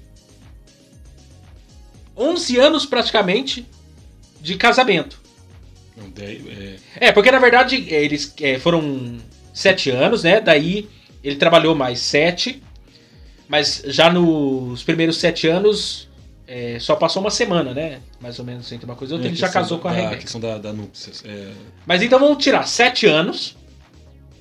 Aí começa a contar dos 7 pra frente. E quando ele conhece... Então, são 11 anos. Mais ou menos pra chegar a José. 7 ou 12 anos, né? Porque tem Dina. Então, porque Tamar. Tamar. Tamar é Dina. Não é Tamar. Acho que não é Tamar. Acho que é Tamar. Não lembro agora. Mas 10, 11 anos, 12 anos mais ou menos, pra nascer o bendito do José. Aí nasce Benjamim. E a mãe morre. A mulher que ele ama, gente, não morre. Quer frustrar o cara? Matar. Aí os filhos tramam contra o José, vende ele lá. Acho que é Judá que impede, né? Se eu não me engano, de matá-lo, coloca de matá-lo. Mas quando ele volta, o menino já não está mais ali. Não estava lá. Jacó, desde o dia que ele... Porque olha como que é complicado. Os irmãos pensavam assim, se eu matar José, o meu pai vai me amar mais. Pelo contrário, piorou a situação. Ficou uma rincha. Porque José agonizou, ele viveu um luto até o dia que ele teve um encontro com José de novo. Foi um luto eterno. E sem contar que todo o contexto da ida de José para o Egito é baseado em mentira. Que pegam a túnica dele, embebedam no sangue de um animal, entregam para Jacó. Isso é tudo que... Isso é para ver Jacó... o que acontece quando há prediletíssimo. Sim, aí o que acontece quando Jacó vê é do meu filho. Mas provavelmente ali não sei se estava destroçada, estava rasgada, para mostrar que de fato uma fera tinha pego ele. O que Jacó fez? Jacó se trancou. Então. Pode ver que quando eles voltam do Egito e anunciam para Jacó, pai, sabe quem está vivo? José. O que Jacó fala? Opa, reanimou a força do homem. Não, nasceu de novo. Calma, eu preciso vê-lo. Não, o que é curioso é que, por exemplo, uma coisa Jacó não repetiu. Porque quando ele foi para abençoar Efraim e Manassés, José queria repetir o negócio, mas o Jacó não, falou assim, eu passei por isso. Eu não vou seguir a orientação do meu coração, eu vou seguir a orientação de Deus. E pá! Porque ele cruzou as mãos. O que José fez? Não, pai. Ele estava dando a benção da primogenitura pro menor. Porque a mão direita... Não pro maior. Vamos colocar a mão direita como vamos dizer, a mão da força sobre o mais velho, sobre a mão esquerda sobre o mais novo. O que ele fez? Ele cruzou. Quando José viu aquilo, não, ele pega as mãos e velho. O que Jacó falou? Rapaz, eu tenho mais idade que você. Eu carrego a marca até hoje desse negócio. Eu tenho uma... Eu manco todo dia lembrando dessa promessa. Então, Porque aí aprende a lição, não vai haver de novo a repetição do problema que aconteceu com Jacó, Exatamente. com Esaú. Então você vê, esse problema da predileção gera um conflito, filho amargo, filho azedo, filho revoltado. Por que você não... Por que você é assim? Uhum. Eu não sou tão amado. Não, eu acho que é na lição aqui que fala... Aqui, ó. No Auxílio Vida Cristã, página 14. É responsabilidade de todo pai fazer com que o filho saiba que ele ama profundamente a sua mãe. Não existe nenhuma boa razão para que todo afeto seja escondido ou praticado em segredo. Um filho que cresce entendendo que seus pais se amam dispõe de uma maravilhosa base e estabilidade. É curioso isso, porque a vida familiar é uma lição, é pedagogia, né? A criança, que nem a gente falou, ela não aprende pela abstração, ela aprende pelo que é concreto. Então, se ela aprende pelo que é concreto, ela está observando todas as coisas. O meu pai chega... O Malafaia, que eu vi um exemplo dele falando. Ele tem 3 filhos. Ele falou assim, se ele chega numa sala, tá os 3 filhos, ele beija um, ele beija os 3. Sim. Se ele dá presente pra um, dá pros 3. Dá festa pra um, dá festa pros 3. Netos, a mesma coisa. Que nem eu tava trabalhando na secretaria, daí teve um cliente lá, que tava contando a história dele lá. Que ele casou, a mulher já tinha 2 filhos. E... Quer dizer, já tinha um filho. E ele casou com ela, teve um filho com ela, né? Aí o vô, né? O avô e a avó, deu uma bicicleta pro filho que ela já tinha, no caso, né? E não deu pro filho que era dele com ela. E isso foi uma briga de família. Um apocalipse, né? E não só isso. Às vezes de tipo... Chega a criança em casa, dá um chocolate pro um e não dá pro outro. Gente, isso é criar um abismo. É um abismo. O vô é vô dos dois, independente de quem é o pai. Porque você falou a questão do concreto, a mesma coisa que você fala para o seu filho. Eu amo ele. Você apenas falou, ele tem compreensão? Ah, meu pai falou que me ama. Ele vai responder, eu também te amo.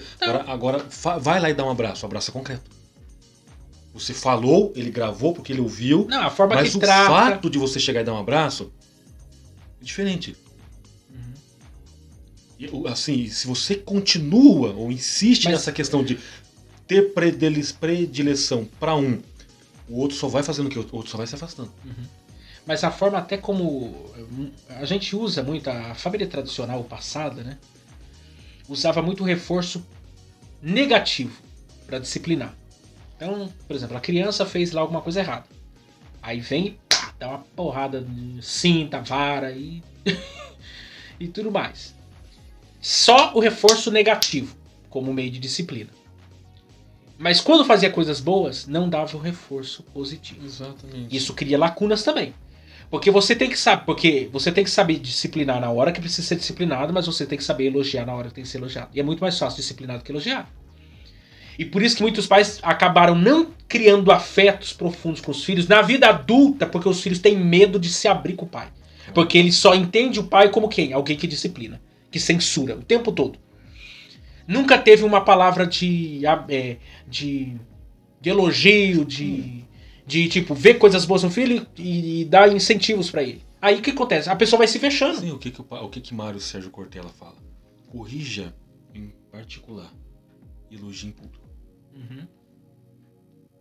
Se os dois erraram, corrigem os dois. Agora eu não posso pegar, exemplo, o Benjamin, o mais velho. O Benjamin foi lá e quebrou a vidraça da avó dele com uma pedra. O Daniel viu, mas não foi o Daniel que jogou a pedra, não. Então corrige ele, chama ele em particular, conversa com ele no quarto, corrige, fala assim, olha, agora uns 4 meses você não tem mesada, porque o dinheiro que você receber é para colocar um vidro novo lá na porta da casa da sua avó. Pronto. O Daniel viu? Não. Agora, se os dois estavam juntos, os dois concordaram, mas um atirou a pedra, mas houve concordância, correção pros dois. É a história do... Todo mundo odeia o Chris. Não fica todo mundo odeia o Chris. No fundo, é só o Chris que sofre nessa história. Leva cacete da Rochelle o tempo todo. É isso. Porque existe lá, isso é curioso. Você me fez lembrar de uma coisa agora. O próprio seriado dos Chaves exemplifica isso. Se você só dá elogios, é o caso da mãe, é o Kiko, né? É a dona Florinda do Kiko. Ela não censura o Kiko pra nada. Só bajula. Ela só bajula. O que ele se tornou? Uma criança mimada, egoísta, prepotente, altivo, arrogante, né? Se você só elogia, você cria problemas também. Mas se você só disciplina, é o caso do Chaves. Todo mundo bate no coitado do Chaves. Todo mundo censura o coitado do Chaves. Vira o quê? Vira uma pessoa rebelde. O Chaves é o rebelde da turma. Mas por quê? Quando não há equilíbrio, eu tenho que saber elogiar quando é necessário elogio. Por exemplo, datas. Eu não posso esquecer datas. É aniversário da criança. Como que eu não vou dar um presente? A criança, alguém pensa assim, o criança tirou 10. Vamos supor, tirou 10 lá na escola. Tá, o pai racionalmente vai pensar assim, obrigação sua tirar 10. Mas eu tenho que incentivar a criança. É a mesma coisa. É um incentivo. Eu falo assim, nossa, que legal, vamos tomar um sorvete? Vamos, sei, alguma coisa tem que inventar. O pai que só diz não. O pai que só diz sim. Mesma coisa. Vamos no shopping hoje não. Porque se tirasse uma nota inferior, vamos supor, iria censurar. Mas quando tirar a nota boa também não tem agrado. Exatamente. Você tá entendendo? É 2 pesos, 2 medidas. Então quando diz não, só não, ele ouve tanto não do pai, que o primeiro sim que ele ouve do mundo, ele aceita. Vamos jogar um futebol? Ah, meu pai nunca diz, vamos. Então se dá pra fazer, faz. Se dá pra ir na sorveteria, faz. Se dá pra andar de bicicleta com os dois, faz. Por exemplo, o domingo, foi sábado. Como a minha bicicleta você já viu, ela é mountain bike, não dá pra carregar os dois. Eu carrego o Daniel no quadro e o Benjamin, quando ele tá brincando com a prima dele, que é um grude, nem parece primos, parece irmãos. Mas sábado eu peguei a bicicleta do meu pai. Aí o Benjamin foi na garupa e o Daniel continua em pé no quadro. Aí damos uma volta pelo bairro, paramos lá antes da matriz, Emoreta, tem uma big de uma árvore. Eu nunca tinha atravessado a cerca pra ir lá ver de perto. Você tem que ver a festa dos dois. Então se dá pra andar com os dois, eu tenho que andar com os dois. Agora eu não posso chegar pra ele e falar assim, Benjamin, eu não vou levar você agora. Ele vai dizer, por quê? Ele sabe que na bicicleta cabem os dois. Mas por que só o Daniel? Quando eu saio com a minha, que é a mountain bike, o Daniel fica em pé no quadro, ele não senta. Ele fala que o pneu da frente vai pegar na perna dele. Ele não senta, ele fica em pé. O Benjamin sabe que na bike não cabem dois, mas na bicicleta do meu pai já é diferente. Então quando dá pra levar os dois, eu levo os dois. Não, mas eu vejo que é uma coisa que falta e nós encerramos aqui. Às vezes falta a geração passada não dialogava com os filhos. Sobretudo sobre problemas da casa. Porque alguém pensa que as crianças não sabem o que acontece dentro de casa. Não subestime as crianças. As crianças são espertas, elas são inteligentes. Né? Elas são muito inteligentes. Pega as coisas no ar. Elas sabem de tudo. Não tenta enganar a criança, tratar ela como criancinha. Seja maduro e converse abertamente com a criança. Olha, tá acontecendo isso, isso e isso. Ela vai entender. Na limitação dela, vai entender. Porque tem gente que acha que as crianças as crianças não são bobas. A gente já foi criança. Você já foi criança, você sabe o que acontecia dentro da sua casa. Você sabia quando tinha alguma coisa errada lá. Não, nós era criança. Só que a criança, ela fica o quê? Quietinha. É igual o Miguel. O Miguel é o sobrinho. Ele fica aqui a semana inteira. Né? De segunda a sexta ele tá aqui durante o dia. Aí, outro dia a gente tava eu, a Paula, meu pai e minha mãe voltando do culto. Aí meu pai tava falando de ir pra... Eu ia sair da banda lá antes da escola dominical, né? Meu pai toca na banda, eu tocava, também não toco mais. Mas aí a gente tava falando de... Porque se ele for pro ensaio da banda, a gente fica... Hoje a gente tem que ir com ele 8 horas da manhã, né? Ou não tem condições, né? Aí não sei o que minha mãe falou. Falou, não, tem que ir, colocar seu pai pra andar. Fazer caminhada, que ele tá muito pançudo, não sei o que e tal. Aí o Miguel tava sentado na cadeirinha. Tava eu, a Paula, tava o Miguel junto. E aí, nós conversando. Mudou de assunto. Daqui a pouco o Miguel, que tava mexendo no celular dele, falou assim, não, tem que colocar meu voo pra ir de a pé pra ele perder a paz. Ele tá atento a tudo. Você tá pensando que ele tá desligado, mas ele tá prestando atenção em tudo. Então assim, as crianças, elas entendem, elas percebem as coisas, né? Então eu tenho que tratar com maturidade. Até isso é uma porta que você deixa aberta para que no futuro a criança, quando tiver também com problema, ela vai chegar em você e vai se abrir. Claro. Porque se você não deixar essa porta aberta da comunicação com os filhos, pode ter certeza, vai ser um problema no futuro. Ele vai ter anseios, sonhos, desejos. Aí não tem coragem de chegar no pai muitas vezes. Né? E não se abre.